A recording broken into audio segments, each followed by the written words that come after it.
You know that feeling when you walk into a room and everyone used to be your boss? When every single person in that room has, at some point, corrected your paperwork, denied your leave request, or told you that your enthusiasm was unbecoming of an officer. Now imagine that room is the bridge of a Starship 30 seconds from a gravity well collapse. And the only person who sees a way out is you. This is the story of Captain Eris Vale. And no, she didn't want the job. But the universe has a sixth sense of humor. The last time Commander Thorne had called her Vale, she'd been carrying his coffee. 3 sugars, 1 cream, stirred exactly 7 times. That was 18 months ago.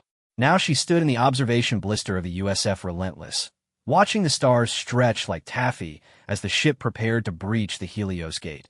And Thorne was the one who handed her a data pad. "Captain," he said. The word came out like a cough he'd been holding in for too long. She took the pad without looking at him. Her thumb smudged the screen where his had been. Warm. He'd been gripping it tightly. "Status," she said. "Short. Flat. Not a question. All decks report ready for transit." Engineering is still grumbling about the coolant recyclers, but Lieutenant Commander Hale says she can squeeze another 12 hours out of them before they need a full purge. Eris nodded. "Hale. Another one." 2 years ago, Hale had dressed her down in front of the entire engine room for misreading a pressure gauge. Called her a walking liability in that flat, northern accent. Now Hale was her chief engineer, and Hale had been right. Eris had misread the gauge. Almost blew a manifold. She'd never forgotten it. Not the mistake, and not the shame. Pause. "Tell Hale I want a full purge as soon as we exit the gate. Not 12 hours. Immediately." Thorne's eyebrow twitched. The old Thorne would have argued. Would have said, "That's inefficient, Lieutenant." But he just nodded. "Aye, Captain." He turned to leave, then stopped. His back was to her, broad and rigid in the standard issue navy blue. "For what it's worth," he said quietly, "I never thought you were the wrong choice." Eris waited. He didn't turn around. "I just thought I was the right one." Then he was gone, the hatch hissing shut behind him. She let out a breath she didn't know she'd been holding. The stars were steady now, the gate's gravitational lensing still a few minutes out. She had time. Not much. Just enough to feel the weight of the 73 people on this ship, 12 of whom had once outranked her, and all of whom had once seen her as the eager, slightly clumsy junior officer who annotated her reports with little star stickers. God, the star stickers. She'd been 23. It had seemed charming at the time. Commander Yarrow had called her into his office and, with the patience of a man explaining fire to a child, informed her that the United Systems fleet preferred its tactical assessments to be free of personal embellishment. She'd cried in the head for 20 minutes afterward. Yarrow was her XO now, walked 2 steps behind her everywhere she went. Said yes, Captain, like a man who'd swallowed glass. "B." The intercom chirped. "Bridge to Captain. We have an anomaly." Eris moved, not ran. Captains didn't run, but walked with the kind of speed that made ensigns press themselves against bulkheads. The bridge was a cathedral of blinking lights and hushed voices. Yarrow stood at the tactical station, his face the color of old milk. Lieutenant Saj, the young navigation officer, was tapping her console with trembling fingers. "Talk," Eris said. Saj looked up. Her eyes were wide. "The gate, Captain. It's not stable. The approach vector is fluctuating. We're getting gravitational shear readings that don't match any known model." Eris stepped to the main display. The Helios Gate was a ring of artificial singularities, a wormhole bridge to the Cygnus Arm. She transited it a dozen times. It had never looked like this. The event horizon was flickering, pulsing with irregular bursts of Cherenkov radiation. Like a heartbeat. Like something sick. "Back us off," she said. "Slow reverse thrusters. 1/4 power. If we back off, we lose our transit window," Yarrow said. His voice had that edge, the one he used to use when she was a lieutenant, and he was explaining why her ideas were bad. "The next window isn't for 72 hours. We don't have the supplies to loiter." "I didn't ask for the transit window," Eris said. "I gave an order." Silence. Yarrow's jaw tightened. Then he turned to the helm. "You heard the captain. Reverse thrusters. 1/4. The ship shuddered. Not the smooth deceleration of a well-tuned engine, but a grinding, reluctant groan. Like the Relentless itself was arguing with her. "Shear increasing," Saj said. "Something's pulling us in." Short pause. Eris's mind did what it always did under pressure. It slowed down. She could feel the old Eris, the one who put star stickers on reports, trying to panic. But that Eris had been forged into something harder over the past 18 months. Not by rank, by failure, by the memory of every mistake, every shouted reprimand, every night she'd cried in her pillow because Commander whoever had made her feel 2 inches tall. She'd learned something from all those people. From Thorn, she'd learned that competence without humility was just arrogance with a better uniform. From Hale, she'd learned that anger was often just fear in work boots. From Yarrow, she learned that the smartest person in the room was usually the one who asked the most questions. And from the worst of them, from Captain Helena Rusk, who had once locked her in a supply closet for attitude adjustment, she'd learned that power without empathy was just tyranny with a title. Eris had promised herself she would never be that. Saj, she said, run a full spectral analysis of the gate's emission profile. Compare it to the last 3 transits we have on record. I want to see what's different. Aye, Captain. That'll take 12 minutes. You have 6. Yarrow, give me a full inventory of our pro-deployment systems. I want to know how many we can launch simultaneously. Yarrow blinked. Probes? We're trying to avoid the gate, Captain, not study it. We're trying to figure out what's wrong with it, Eris said. And you don't diagnose a patient by running away. Probes. Now. He went. She watched him go, noting the stiffness in his shoulders. He was angry. Good. Anger was fuel if you burned it right. B. The next 6 minutes were a symphony of controlled chaos. Eris moved from station to station, not hovering, not micromanaging, but present. She watched Saj's fingers fly across the navigation console. She stood next to the communications officer, Ensign Petro, as he tried to raise the gate's control station on the far side. No response. She checked the probe inventory herself. 14 short-range survey drones, 6 long-range. Enough. When Yarrow returned with the report, she was already at the tactical display, tracing the gravitational shear patterns with her finger. The shear isn't random, she said. Look, it's pulsing. Regular intervals. Every 43 seconds. Yarrow leaned in. She smelled his cologne. The same brand he'd worn for 15 years. Sandalwood and something metallic. You think it's artificial? I think something is causing it. Something inside the gate. She turned to Saj. Spectral analysis? Coming in now, Captain. Saj's voice had steadied. Data streamed across her screen. She frowned. That's not right. Show me. Saj threw it to the main display. The emission spectrum was a jagged mess of peaks and valleys. But one peak stood out. A wavelength that shouldn't have been there. A frequency that didn't correspond to any known element or energy state. That's a carrier wave, Eris said. Her mouth was dry. Someone's broadcasting through the gate. From the other side, pause for effect. The bridge went quiet. Even the consoles seemed to hold their breath. That's impossible, Yarrow said.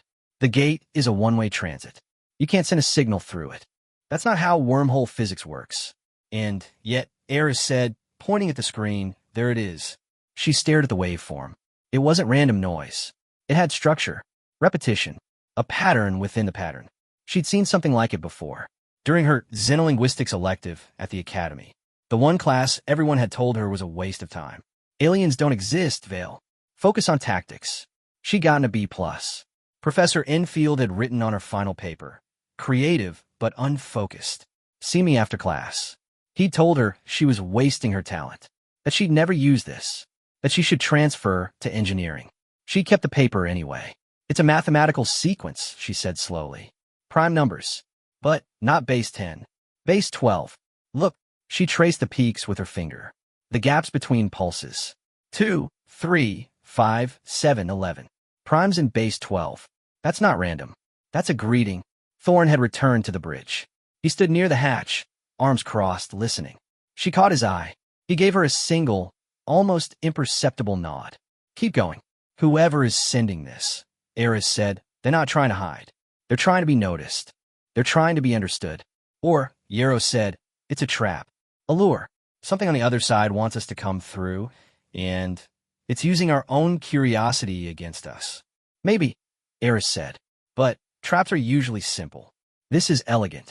This took thought. This took care. She looked around the bridge. At Saj, who was 19 years old and terrified. At Petro, whose hands were shaking. At Thorn, who had once made her feel like nothing and was now looking at her like she was the only thing holding the universe together. "We're not going through the gate," she said. Yaro's shoulders sagged with relief. "Finally, a smart decision. We're going to open it from this side." Longer pause. "Captain," Yaro said, and his voice had that old condescending tone, the one she remembered from a dozen briefings. "You can't open a gate. It's a fixed transit point. You either go through or you don't. The shear pulses are affecting the gate stability," Eris said. "If we can match their frequency, we might be able to synchronize. Create a temporary bridge without committing a ship." "That's not in any manual," Saj said quietly. "I know," Eris said. She smiled. It was a small, tight thing. Most of the best ideas aren't. She turned to Thorn. "I need you in engineering. Tell Hale what we're trying to do. Tell her I need a frequency modulator capable of matching that carrier wave. And tell her," she paused, "remember the pressure gauge. The dressing down. The shame. Tell her I know it's impossible. And I need her to do it anyway." Thorn's mouth twitched. Almost a smile. "And if she asks why, tell her because I'm a captain, and because she owes me one." "Beat." Thorn left. The bridge settled into a tense, humming quiet. Eris stood at the center of it, the weight of 73 lives pressing down on her shoulders. 12 of them had once outranked her. 12 of them had once told her she wasn't ready. They were right. She wasn't ready. No one was ever ready.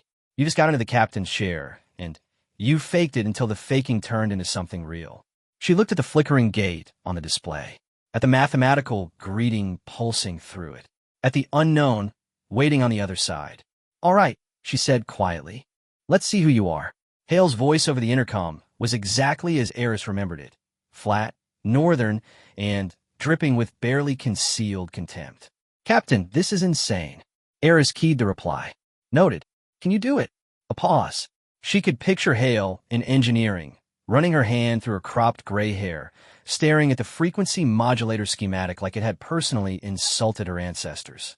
Theoretically, maybe, if we bypass the primary coolant loop and reroute power from life support on deck 7 through 9.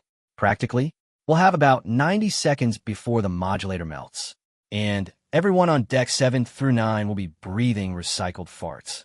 How long can they manage on emergency scrubbers? 2 hours. Maybe 3 if they don't exert themselves. Then tell them to sit still and meditate. Eris glanced at Yaro.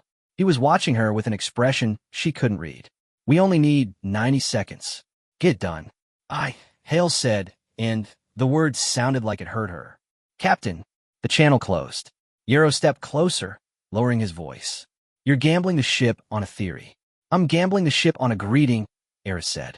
"There's a difference." "Is there?" She turned to face him fully. Up close, she could see the lines around his eyes, the gray in his beard. He was 57 years old. He'd served under 6 captains. He'd seen things she couldn't imagine. And he was scared. Not of the gate. Of her. "Commander," she said. And she made sure her voice was gentle. "When did you stop trusting your own people?" He flinched. Just a tiny movement. A muscle in his jaw. "I trust the chain of command." "That's not what I asked." Soft beat. "I've served on 12 ships," Yaro said quietly. "I've seen 3 captains crack under pressure. One of them got 17 people killed because he was too proud to ask for help. Another froze during a hull breach, and I had to shove her into an escape pod myself." He met her eyes. "I'm not afraid of the unknown, Captain. I'm afraid of the known. I know what happens when the person in charge makes a mistake." Eris nodded. She didn't look away. "I've made mistakes," she said. "I'll make more. But I won't make the mistake of pretending I'm not scared. I am scared. I am terrified. And that's exactly why I'm going to be careful." Yaro studied her for a long moment. Then he sighed. It was a deep, weary sound. The sound of a man letting go of something he'd been holding for too long. "The modulator will take 40 minutes to rig," he said. "I'll inform the crew on decks 7 through 9. He walked away. Eris watched him go, and something in her chest loosened just a little. Pause. The 40 minutes passed like a lifetime. Eris used them apace. Not nervously. She made sure her strides were measured, deliberate, but she needed to move. To think. She stopped at every station, asked every officer the same question. "What do you see that I don't?" Ensign Petro, the communications officer, showed her a secondary frequency he'd detected buried beneath the prime number sequence. It's weaker, he said, almost like an echo. But it's there. Lieutenant Saj pulled up a gravitational map of the gate's interior. The shear isn't uniform. There are pockets of stability, narrow paths. Chief Petty Officer Macon, who ran the probe A and had once told Eris to learn her place, Rookie, pointed out that the long-range probes had experimental shielding. They might survive the transit. Might not. But they got a better chance than we do. Eris absorbed it all. The secondary frequency, the stable paths, the shielded probes. Each piece was a fragment of a larger picture. She didn't know what the picture was yet, but she could feel it forming, like a photograph developing in dark water. B. Hale's voice returned. Modulator's ready, but you're not going to like it. I never like anything, Eris said. Talk. The modulator needs to be calibrated manually. The computer can't lock onto the carrier wave's phase variance. It's too erratic, too organic. Organic. It's like the frequency is alive, Captain. It shifts in ways that don't follow predictable patterns. A machine can't track it. A human might. Eris closed her eyes. You're telling me someone has to sit next to the modulator and turn the dial by hand. Crudely put, but accurate. Inside the radiation field. Also accurate. She opened her eyes, looked around the bridge. Thorne was back, standing near the helm. Their eyes met. I'll do it, Thorne said. Eris shook her head. You're needed here. If something goes wrong, you have the most command experience. That's exactly why I should be the one in the radiation field. If I die, you still have Yarrow and Hale. And if you die, I have to explain it to your daughter. Eris's voice was quiet. She's on this ship, Thorne. She's an ensign in logistics. I saw her name on the manifest. Thorne's face went pale. He hadn't known she knew. Captain, I'm not sending a father into a radiation field when I have volunteers without children. She turned to the bridge. Who here has no dependents? No spouses, no kids, no one waiting at home who can't live without you. A long silence. Then, Ensign Petro raised his hand. I'm single, Captain. My parents are both gone. I've got a cat, but Ensign Trask said she'd take him. Saj raised her hand next. No dependents. Just me. And then, from the back of the bridge, a voice Eris hadn't expected. I'll go. It was Yarrow. Slow beat. Commander, Eris said. You have a wife. 2 kids. Grown, Yarrow said. They don't need me anymore. And I've got something the others don't. What's that? Experience with radiation burns. I survived a core breach on the Ulysses 20 years ago. I know what it feels like. I know when to push through and when to stop. He stepped forward. Let me do this, Captain. Let me earn the rank you gave me.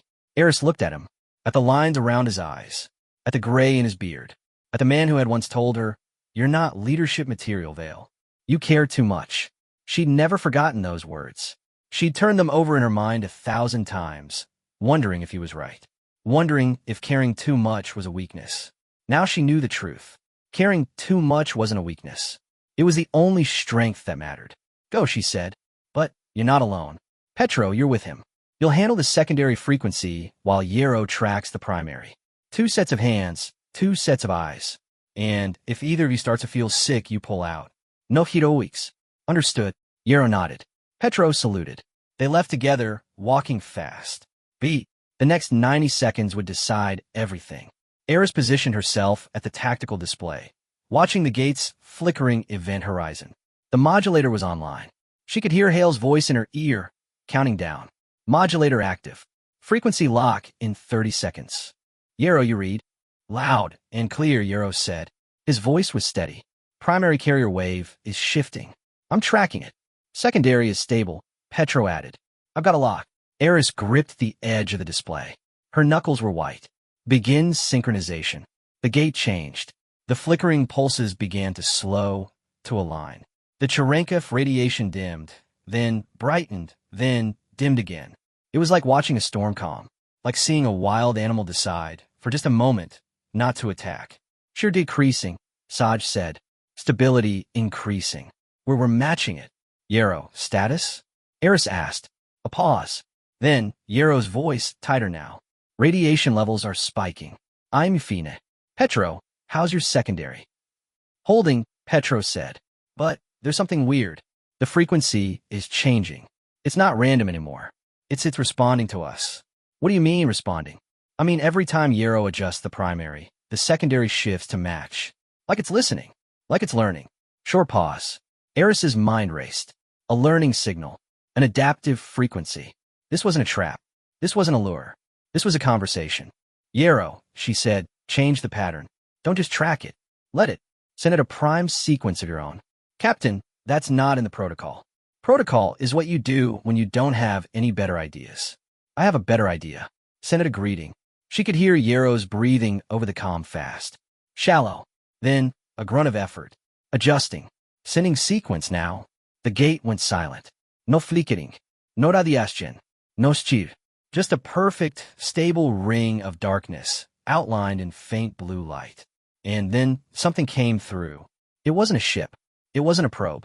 It was a shape, a structure, a lattice of light and shadow that unfolded like a flower made of mathematics. It hung in the space between the gate's singularities, rotating slowly, impossibly. Holy, Saj whispered. Eris stared at it, at the impossible geometry, at the light that wasn't light, at the way it seemed to breathe, to pulse, to exist in a way that nothing made by human hands had ever existed. It's beautiful, she said. The comm crackled. Yarrow's voice, weak now. Captain, radiation. I think I got too much. Petro, get him out of there. Now. He won't move, Captain. He says he needs to hold the lock. Eris's heart hammered. Yarrow, that's an order. Get out. No, his voice was quiet. Certain. I spent 20 years telling you that you weren't ready. I was wrong. Let me be right about this. Let me finish what I started. She wanted to argue. She wanted to scream at him. But she was the captain, and captains didn't scream. They made choices. They lived with them. 30 more seconds, she said. Then, Petro drags you out by your ankles. Fair enough, Yarrow said. And she could hear the smile in his voice. The lattice of light began to change. It folded in on itself, collapsing into a smaller, denser shape. A sphere. No, apot. A vessel, barely larger than an escape craft. It drifted through the gate, emerging into real space with a soft, musical hum. The carrier wave stopped. The secondary frequency faded. The gate returned to its normal, steady state, as if nothing had happened. The pod hung in the void, silent and waiting. Eris turned to Thorn. Bring it in. Gently. Aye, Captain. He moved to the helm, his hands steady. She looked at the pod on the display, at the unknown inside, at the message she had answered, and the one she was about to receive. Open a channel to the entire ship, she said. I want everyone to hear this.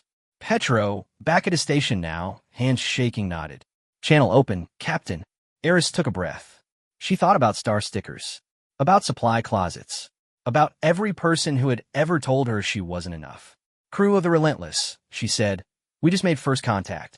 Not because we were ready, not because we were brave, because someone on the other side of that gate asked a question, and we chose to answer. That's what we do. That's who we are. We answer. She looked at the pod, at the light still pulsing softly from within it. Now let's find out what they asked. The pod sat in the cargo bay like a question mark made of crystal and shadow. Eris had ordered a full quarantine seal, containment fields, atmospheric scrubbers, the works. But as she stood at the observation window, watching the thing hum softly to itself, she knew none of it would matter. If whatever was inside wanted to hurt them, it would have done it already. Hale stood next to her, arms crossed, radiation burns mottling her left forearm. She'd been in engineering when a modulator overloaded, had shoved two ensigns out of the way and taken the brunt of the surge herself. She hadn't complained, hadn't even flinched when the medic debrided the wound. It's been 43 minutes, Hale said. No movement, no signals, no nothing. It's waiting, Eris said. For what? For us to figure out the next step. Hadis sonortet. And what is the next step, Captain? Because I've got a dozen people on deck 7 through 9 who are starting to get lightheaded, and a modulator that looks like a melted candle. We can't stay here forever. Eris didn't answer immediately. She was watching the pod surface, the way the light moved across it. Not randomly, deliberately, like ink spreading through water, like a thought taking shape. It's communicating, she said. Not with words, with patterns. Look, Hale leaned closer to the window. The pod's surface rippled, and for just a moment, a shape emerged. A circle, then a triangle inside the circle, then a smaller circle inside the triangle. Geometry, Hale said. So what? So it's teaching us its language. Eris pulled out her datapad, began sketching the shapes. First, the prime numbers. Then, the carrier wave. Then, the stable paths through the shear. And now this. It's not just a message. It's a curriculum. B. The cargo bay hatch hissed open. Thorn walked in, his face drawn. Captain, we have a problem. We have several, Eris said. Which one are you talking about? The Aegis just dropped out of FTL. They're hailing us. Eris's stomach turned to ice. The USF Aegis was a battlecruiser, 30 times the size of the Relentless, armed to the teeth, and commanded by Captain Helena Rusk, the woman who had locked her in a supply closet. Put her through, Eris said. Thorn keyed his wrist-comm. Rusk's voice filled the cargo bay, sharp and cold as a scalpel. Relentless, this is Captain Rusk. You are in violation of quarantine protocols. You have made unauthorized contact with an unidentified alien vessel. You will stand by for boarding and debriefing. Rusk out. The channel closed. No request. No discussion. Just orders. Hale's face was pale. She's not going to board us. She's going to take the pod. And she's going to lock us all up for the next 6 months while her people tear it apart. I know, Eris said. What are we going to do? Eris looked at the pod, at the light moving across its surface, at the shapes forming and dissolving. Circle, triangle, circle. She thought about Captain Rusk, about the supply closet, about the way Rusk had smiled when she'd closed the door. Learn some respect, Vale. She thought about all the people who had told her she wasn't ready, who had tried to break her down, to shape her into something smaller, something easier to control. And she thought about Yarrow, about the radiation burns on his hands, about the way he'd said, "Let me finish what I started." Soft pause. We're going to do what humans do, Eris said. We're going to be clever. She turned to Thorn. How long until the Aegis can board us? 2 hours. Maybe less if they push their thrusters. That's enough time. She keyed her own comm. Yarrow report. A pause. Then Yarrow's voice, tired but steady. Medic says I'll live. Burns are superficial. What do you need, Captain? I need you to be the XO I always wished I had. Get to the bridge. Stall Rusk when she hails us again. Tell her we're conducting our own debriefing. Ask her for guidance. Flatter her. Make her feel important. Buy me as much time as you can. How much time do you need? As long as it takes. Another pause. Then Yarrow laughed. It was a small surprise sound. You know, Vale, you're not half bad at this. I'll learn from the best, she said. Now go. He went. Pause. Eris turned back to the pod. She walked to the containment field's edge, close enough to feel the warmth radiating from the crystalline surface. The light patterns had changed again. Now they were faster, more urgent, almost anxious. It knows, Hale said quietly. It knows Rusk is coming. Of course it does, Eris said. It's been listening the whole time. She made a decision. A stupid, reckless, completely insane decision. The kind of decision the old Eris would never have made. The kind of decision that got captains court-martialed. She stepped through the containment field. Captain, Hale shouted. What are you? But Eris was already at the pod. She reached out and placed her palm against its surface. B. The world went white. She was somewhere else. Not the cargo bay. Not the ship. A place of light and shadow and impossible angles.